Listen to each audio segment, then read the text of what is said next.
It's a BB gun. BB gun?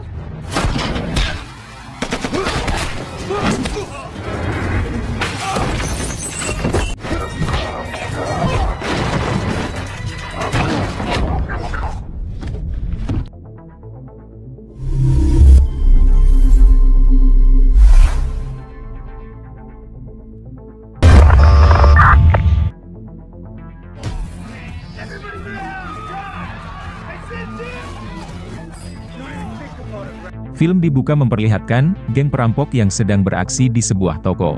Akan tetapi, aksi perampokan mereka berujung kacau, tatkala pasukan polisi mengepung toko tersebut. Berada dalam posisi terjebak, geng rampok malah menyandra para pelanggan toko.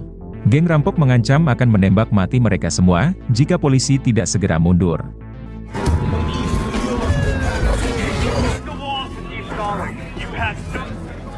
Tak lama kemudian, muncul pasukan tim SWAT yang dipimpin oleh John Ted. John mengambil alih tugas polisi untuk menangani geng perampok tersebut. John malah balik mengancam, akan membantai semua anggota geng rampok tersebut, jika mereka tidak segera menyerahkan diri. Akan tetapi, geng rampok mengabaikan ancaman dari John, dan kembali menegaskan, jika pasukan tim SWAT tidak segera mundur, maka para sandera akan mereka bantai. Menanggapi itu, John lantas membawa ketiga anggotanya, untuk menyerang geng rampok di dalam toko.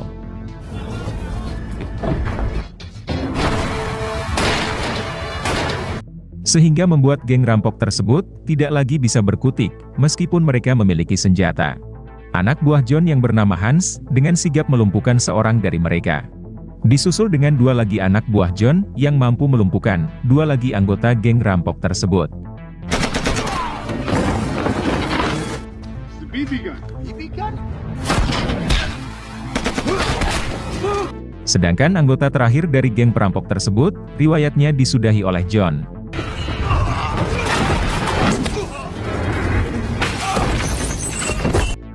Hingga pada akhirnya, tim SWAT yang dipimpin oleh John, berhasil meringkus geng rampok bersenjata tersebut, tanpa memakan korban jiwa. Akan tetapi, aksi brutal pasukan Kapten John, membuat keadaan toko, menjadi rusak parah.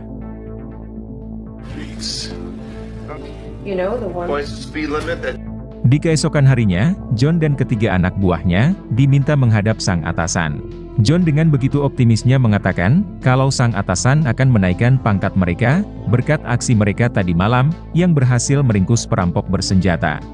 Namun setelah bertemu, ternyata bukan kenaikan pangkat yang mereka terima, melainkan teguran keras dari atasan mereka. I got dead thieves. Hostage. What the fuck is that? Si atasan sangat murka, dengan aksi pasukan Kapten John, yang melumpuhkan geng rampok tadi malam, dengan cara yang terbilang brutal. Karena aksi barbar pasukan Kapten John, bukan hanya berpotensi membahayakan para sandera, tetapi juga menyebabkan toko, mengalami kerusakan parah. Seharusnya pasukan Kapten John, melumpuhkan geng rampok tersebut, sesuai aturan misi yang berlaku, yaitu dengan bernegosiasi terlebih dahulu. Dan bukannya malah bertindak, layaknya seperti kelompok gangster, dan mengabaikan keselamatan para sandera. Akibat dari itu, pasukan Kapten John dibebas tugaskan, dan diwajibkan mengikuti pelatihan, cara menyelamatkan sandera dengan benar, sesuai aturan yang berlaku. Hingga dengan terpaksa, John dan ketiga anak buahnya tersebut, harus mengikuti pelatihan di keesokan harinya. You are all immediately suspended. Causing hundreds of thousands of dollars, and I'll be checking up on all your asses. Yaitu pelatihan strategi dasar, penyergapan dengan cara yang benar, tanpa harus mengorbankan keselamatan para sandera. Akan tetapi, John dan ketiga anak buahnya ini, sudah sangat mengetahui alias paham, strategi dasar penyergapan yang benar. Tapi ketika mereka mempraktekkan strategi tersebut di lapangan, yang ada malah berujung gagal. Tapi ketika mereka melakukan penyergapan dengan cara yang bertentangan, misi mereka justru selalu berhasil, alias sangat ampuh. Hostage negotiator has the gas. You breached the door. Menanggapi hal itu, tentu si pelatih ini merasa sangat malu, melatih pasukan tim SWAT, yang memang sudah sangat ahli, dalam teknik dasar strategi penyergapan. Hanya cara eksekusi mereka saja, yang terbilang cukup barbar. Some money on hand, right? Yes. Solution to the problem, be to breach from the rear. Am I right? Am I right? Why is the coward? Lalu pada adegan lain, kita akan diperkenalkan dengan Demetrius dan Lucy. Mereka tampak sedang menyandra seorang pria, yang diketahui bernama Tommy. Alright. Find the item, okay? Mereka berdua menginterogasi Tommy terkait barang mereka yang telah Tommy curi. Awalnya Tommy enggan buka mulut, namun setelah disiksa, akhirnya Tommy mengaku kalau barang tersebut ia simpan di sebuah ruangan yang dilengkapi pintu lapis baja. Yang mana ruangan lapis baja tersebut terdapat di dalam sebuah gedung yang berada tepat di belakang mereka. Yang mana ternyata yang menginginkan barang tersebut bukan hanya Tommy, Demetrius dan Lucy saja. Kemudian, mereka berdua membawa Tommy masuk ke dalam gedung tersebut. Thank you. Yeah. She comes with it. Yeah. Tak lama setelah mereka masuk, muncullah dua orang gangster, bernama Bram dan Anton. Mereka berdua juga mengincar barang tersebut, dan kini saling menodongkan senjata, bersama Demetrius dan Lucy.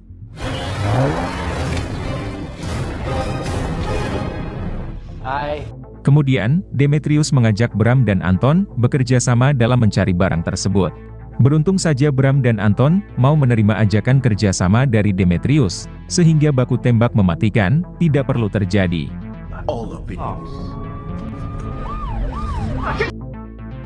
Namun di tengah diskusi, mereka mendengar suara siren polisi yang sedang mengarah ke gudang tersebut.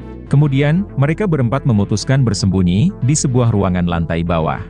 Dan ternyata, yang datang adalah pasukan Kapten John yang ingin melakukan pelatihan di gedung tersebut. Yaitu pelatihan dalam pembebasan sandera, menggunakan senjata dengan peluru tumpul. Setelah semua persiapan selesai, mereka pun langsung masuk ke dalam, dan mulai melakukan pelatihan di lantai atas.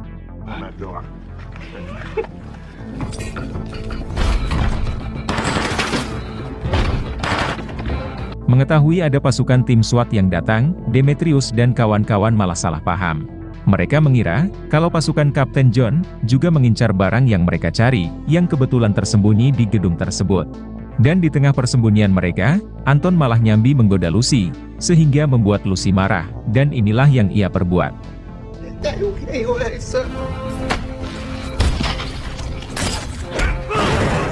Keributan tersebut malah didengar oleh Kapten John. Kemudian, ia menugaskan anak buahnya yaitu Blanco, untuk memeriksa ruangan lantai bawah. Anton yang merasa terancam dengan kedatangan Blanco, ia pun tanpa pikir panjang, langsung menembak mati Blanco.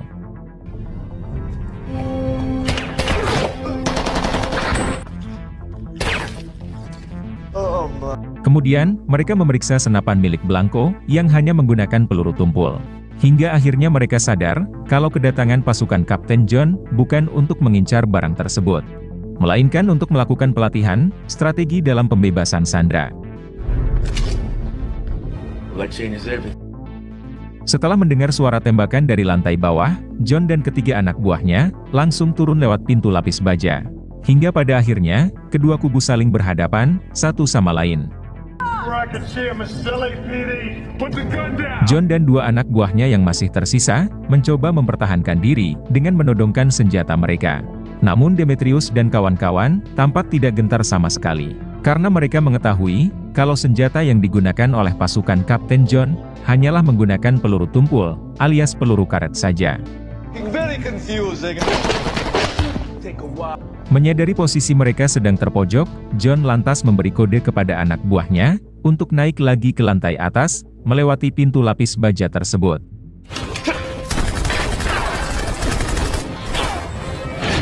Alhasil, pasukan Kapten John malah terjebak di sana. Untungnya ruangan lantai atas tersebut dilengkapi pintu lapis baja, sehingga menyulitkan Demetrius CS untuk bisa masuk ke sana.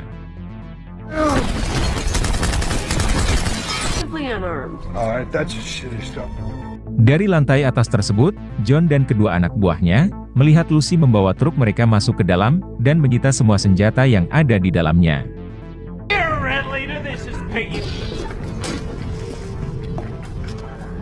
Di balik itu, Demetrius juga menghubungi rekannya demi meminta bantuan tambahan. Tak lama kemudian, rekan Demetrius pun datang, dan ia diketahui bernama Frank. Frank ternyata adalah ketua mafia yang paling berkuasa di wilayah tersebut. Frank datang bersama beberapa anak buahnya yang bersenjata. Tentu hal ini akan semakin menyulitkan Kapten John dan kedua anak buahnya untuk bisa melarikan diri dari gedung tersebut.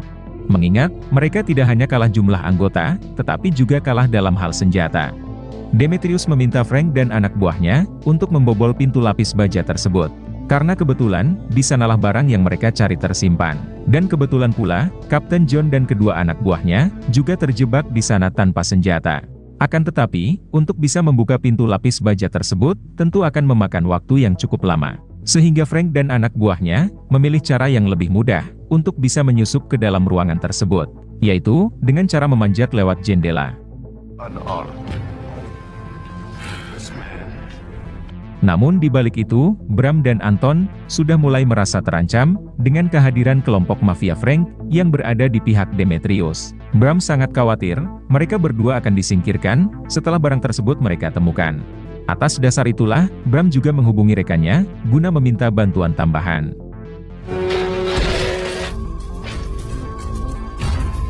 Singkat cerita, Frank dan anak buahnya berhasil menyusup ke lantai atas. Sementara itu, Demetrius dan yang lainnya kini sedang berada di luar.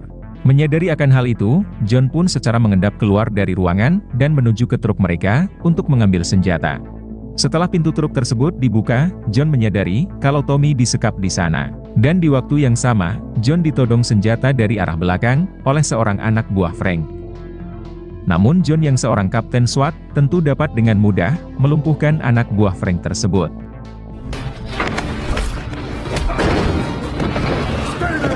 Sementara itu, Hans dan Salma memutuskan untuk berpencar.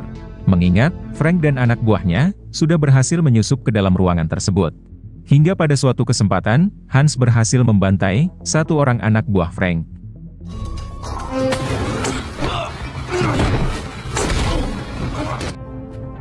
Beralih ke John, yang malah melepaskan ikatan tangan Tommy, dan bergegas membawanya masuk ke dalam ruangan. Demetrius CS yang menyadari akan hal itu, berusaha menyerang John dan Tommy, namun mereka semua kalah cepat.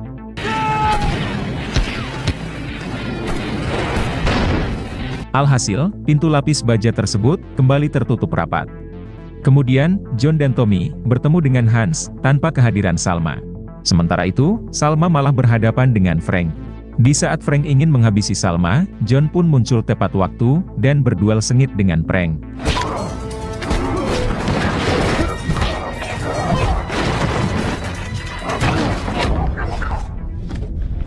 Namun John dapat dengan mudah membantai ketua mafia tersebut. Sedangkan Hans yang kini bersama Tommy, harus berhadapan dengan seorang anak buah Frank yang masih tersisa. Stop. Namun pada akhirnya, Hans berhasil membunuh si anak buah Frank tersebut. Kemudian, John dan kedua anak buahnya kembali berkumpul, ditambah dengan kehadiran Tommy. Kemudian, Hans bertanya kepada John, di mana ia menemukan Tommy, dan siapa Tommy sebenarnya. John lantas menjawab, kalau Tommy ia temukan dalam keadaan disekap oleh Demetrius dan kawan-kawan. Akan tetapi, John belum sempat bertanya kepada Tommy, siapa dirinya, dan kenapa ia sampai bisa disekap. Di tengah obrolan mereka, Tommy malah secara mengendap, memasuki sebuah ruangan, mengambil barang yang ia simpan di sana. John yang menyadari akan hal itu, kemudian berhasil memojokkan posisi Tommy, dan lantas merampas barang itu dari tangannya.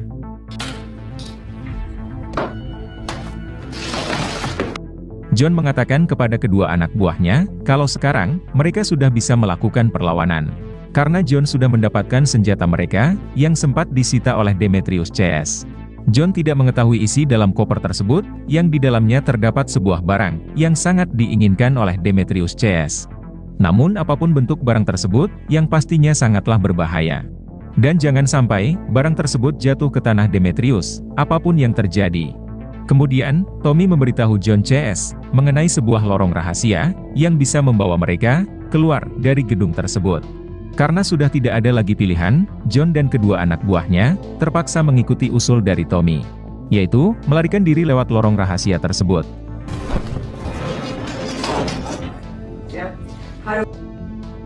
Di waktu yang bersamaan, rekan Bram telah sampai, ia diketahui bernama Martin. Sama seperti Frank, Martin juga datang bersama beberapa anak buah bersenjatanya. Sekarang Demetrius dan Lucilla yang kembali dibuat khawatir. Karena sekarang, Bram dan Anton memiliki pendukung, yaitu Martin dan kelompok bersenjatanya. Sementara kelompok pendukung Demetrius, semuanya sudah tewas, dibantai kelompok Kapten John. Kemudian, Martin mencoba masuk ke ruangan tersebut, melewati lubang ventilasi, dari atap gedung tersebut. Dan tidak membutuhkan waktu yang lama, Martin dan anak buahnya berhasil menyusup ke dalam ruangan tersebut. Kemudian, ia membuka pintu lapis baja tersebut, sehingga Demetrius CS bisa masuk dengan mudah. Setelah itu, mereka menyusuri ruangan itu, dan menemukan pintu lorong rahasia tersebut. Ladies first. Sementara kelompok Kapten John berusaha keluar dengan melewati lorong tersebut. Di tengah perjalanan, John mendengar suara jejak kaki mengikuti mereka dari arah belakang. Kemudian, John menyerahkan koper itu kepada Hans, dan menyuruh mereka bertiga untuk bergegas keluar dari lorong tersebut. Sementara dirinya akan mencoba menghalangi mereka. Lalu John berbalik arah, menyusuri lorong tersebut, guna menghalangi Demetrius CS. Namun sialnya, John berhasil dikepung oleh kelompok Martin, dan juga Demetrius CS, dari arah yang berlawanan. Kemudian, John dibawa naik ke lantai atas, dan mulai diinterogasi, terkait barang yang sedang mereka incar. Sementara Martin dan kelompoknya, akan kembali menyusuri lorong tersebut, untuk menangkap Hans, Salma dan Tommy. Dan tak lama setelah itu, Hans CS berhasil disergap, dan kembali dibawa ke lantai atas. Karena koper itu sudah berada di tangannya, Bram berencana, akan menghabisi Hans CS. Namun sebelum melakukan hal itu, Hans meminta Bram untuk membuka koper itu terlebih dahulu.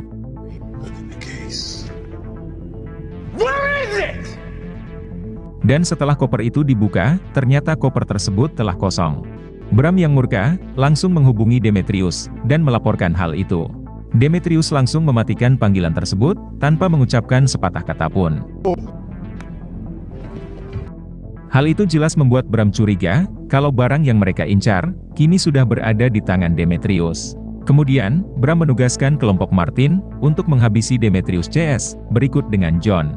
Tak lama setelah Martin CS pergi, Bram kembali menginterogasi Hans, di mana barang itu mereka sembunyikan.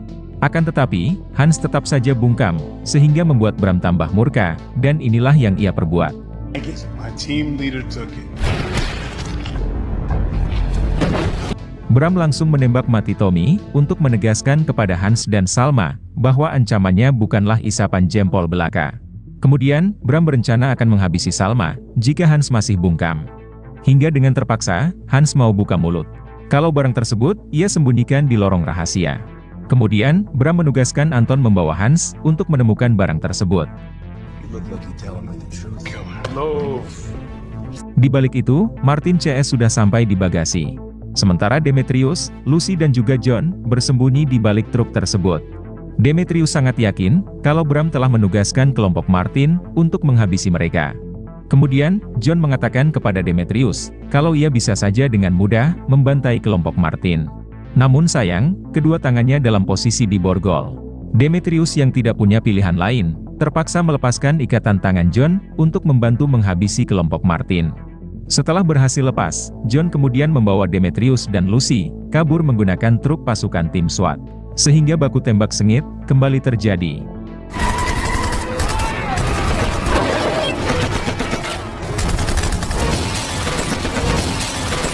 Beralih ke Hans, yang sudah menemukan barang tersebut.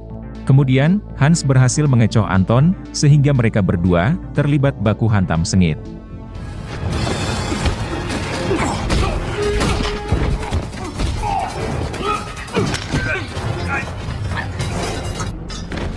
Namun tak membutuhkan waktu yang lama, Hans mampu menghabisi Anton. Setelah itu, Hans naik ke lantai atas, sembari membawa barang tersebut. Kemudian, ia menodongkan senjata ke arah Bram, dari arah belakang. Sementara itu, John kembali ke gedung tersebut, dan langsung menabrakkan truknya. Hingga baku tembak, kembali meledak.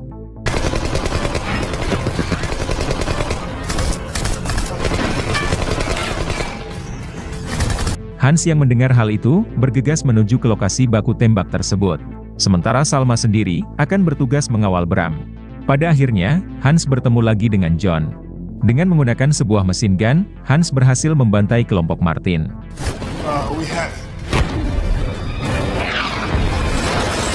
Namun setelah kelompok Martin berhasil dihabisi, Demetrius dan Lucy, langsung menodongkan senjatanya, ke arah Hans dan John.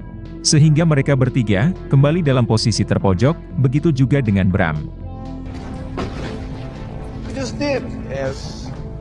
Setelah koper itu berada di tangannya, Demetrius lantas menugaskan Lucy untuk mengeksekusi kelompok Kapten John berikut dengan Bram. Sementara itu, Demetrius keluar dari gedung untuk ngudut sebatang saja. Karena tak kunjung mendengar suara tembakan, Demetrius memutuskan masuk lagi ke dalam. Namun sialnya, Demetrius malah ditodong senjata oleh Bram. Karena ternyata, Martin masih hidup, dan telah berhasil melumpuhkan Lucy. Kemudian, Bram menyuruh kelompok John mengucapkan kata-kata terakhir, sebelum mereka semua ia habisi. Mendengar hal itu, John lantas meminta izin kepada Bram. Sebelum mereka semua dihabisi, John dan kedua anak buahnya, diizinkan menutup telinga mereka, menggunakan sebuah alat khusus anti-ledakan. Tanpa curiga sedikit pun, Bram langsung mengizinkannya. Lalu dengan sigap, John melepaskan sebuah granat level tinggi yang bisa melumpuhkan siapapun yang tidak menutup telinga mereka dengan sebuah alat khusus anti-ledakan.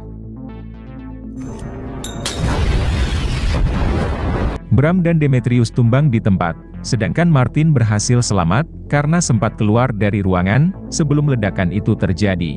Kemudian, John berusaha mengejar Martin, sehingga mereka berdua terlibat baku tembak sengit. Karena sama-sama kehabisan amunisi, John dan Martin terpaksa berduel 1 lawan 1. Hingga pada akhirnya, John berhasil menghabisi Martin.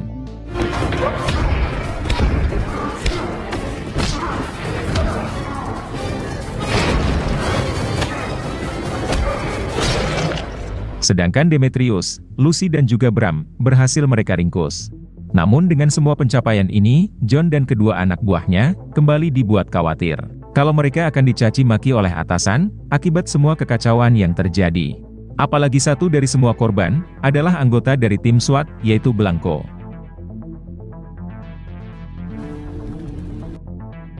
Adegan berpindah di keesokan harinya, yang mana John CS menghadap atasan.